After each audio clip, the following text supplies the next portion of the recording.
Bon, bonjour, ici Michaela, les Sadissadis. Bienvenue pour ce 10e épisode. Le 10e épisode, je vais faire deux choses. C'est conférence. Fait que il y aura conférence partie 1. Aujourd'hui, on va inciter à la première partie qu'on va parler plus de la différence. Puis il y aura conférence partie 2 qui va on va vous montrer plus c'est quoi que je parle au niveau de l'arnaque. Fait que ceux qui me voient là, c'est soit vous savez que je fais des vidéos, ou soit vous voulez voir une démonstration de conférence. Fait que on va y aller tout de suite. Fait que si nous retournons très loin en arrière, il y a un homme noir, on va dire dans le temps que l'homme noir se faisait exploiter, qui se faisait juger, se faisait pointer du doigt. Mais il y a un homme noir là, qui s'est levé, s'est relevé debout, qui a dit « Stop ». Si on retourne dans l'époque des femmes qui se faisaient juger, qui se faisaient critiquer, il y a une femme qui s'est levée debout et a dit « Stop ». Puis maintenant, si nous revenons au présent, il y a un jeune homme différent qui a décidé de se lever comme l'homme noir, comme la femme, puis il a décidé de passer une conclusion sur l'homosexualité, comme l'homosexualité qui s'est levée.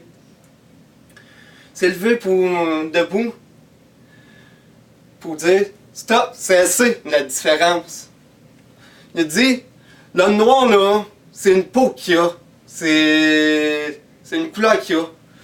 La femme c'est un sexe. L'homosexuel c'est un choix. Mais aujourd'hui c'est pas ça qu'il voulait parler, mais il voulait faire une conclusion là-dessus. Aujourd'hui là, il se lève debout pour la différence. C'est assez. Stop, c'est assez de se faire juger, parce qu'on vit tout le temps la même période. Fait que, ce jeune homme s'appelle Michael Lull, il a 24 ans, il est atteint de 17 sévère. Puis, je vous dis, bienvenue à Relève-toi et parle. Fait que, aujourd'hui à Relève-toi et parle, à Relève-toi et parle, on va parler de la dysphasie en première partie, puis à la deuxième partie, on va parler l'arnaque que j'ai vécu sur une... Vous voudrez savoir c'est quoi un peu qu'il y a dans le livre aussi, là. Hein? C'est comme tout le monde voulait savoir. Fait que je vais y aller... si on va très loin, un peu loin, on retourne dans le temps où j'avais les couches. Il y avait deux parents. Il y avait deux parents que leur jeune ne faisait pas ses nuits. Ils braillaient tout le temps à chaque nuit, ils faisaient même pas ses nuits.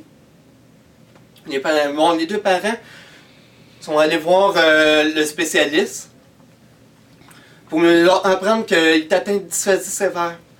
Qu'il ne pouvait pas, il disait, il pouvait pas marcher, il pouvait pas ni chauffer, il pouvait ni travailler. Mais aujourd'hui, là, vous voulez savoir quoi?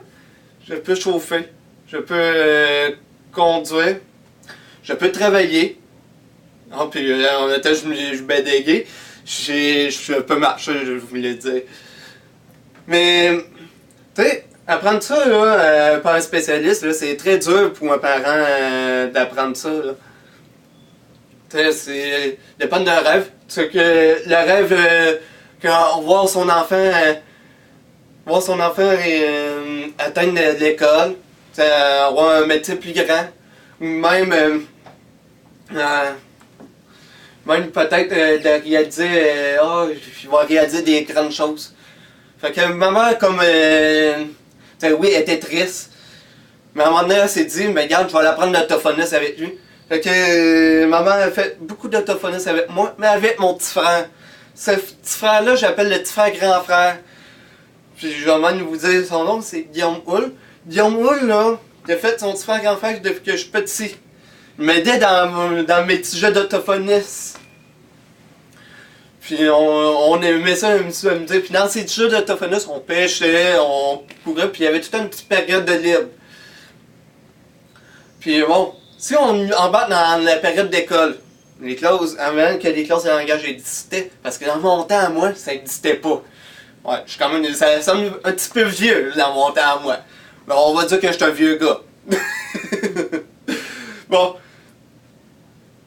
Bon, dans ces classes-là, on était tous mélangés, il y avait des troubles de comportement, puis inquiétez-vous pas, le petit frère grand-enfant, on va en parler tantôt, c'est quoi qu'il a fait. Peut-être pas dans cette vidéo-là, mais on va en parler dans une vraie conférence. Fait que... il y avait des troubles en comportement, puis il y avait des... Tu sais, on était tous mélangés, juste pour faire conclusion. Tandis que maman voyait que j'avais de la misère. Fait que il y avait une orthophoniste qui était en train de faire une démarche pour avoir des classes de langage. Les classes de langage, c'est quoi? C'est comme ce que je faisais l'orthophoniste quand j'étais petit. J'apprenais avec des images. J'apprenais en jouant. Fait que cette orthophoniste-là, moi, elle venait se faire rabaisser par un directeur d'école. Elle était là devant maman en pleurant. Puis maman, elle écoutait Hélène dire, parce que c'est Hélène, cette orthophoniste-là. Elle écoutait Hélène dire c'est quoi qu'elle avait à dire, puis maman a dit c'est du bon sens. Je vais t'aider à partir du projet. Fait que Hélène puis Claire, ils ont parti, parce que Claire c'est ma mère. Hélène et Claire, ont tous les deux aidé à partir le projet. Puis pour ouvrir les classes de langage. Puis la première année, j'ai pas écouté une classe de langage. Puis j'ai écouté à la troisième année. J'avais très la démonstration de la conférence. J'espère que vous avez aimé une petite partie de la conférence. C'est sûr que j'avais le goût d'embarquer là-dedans.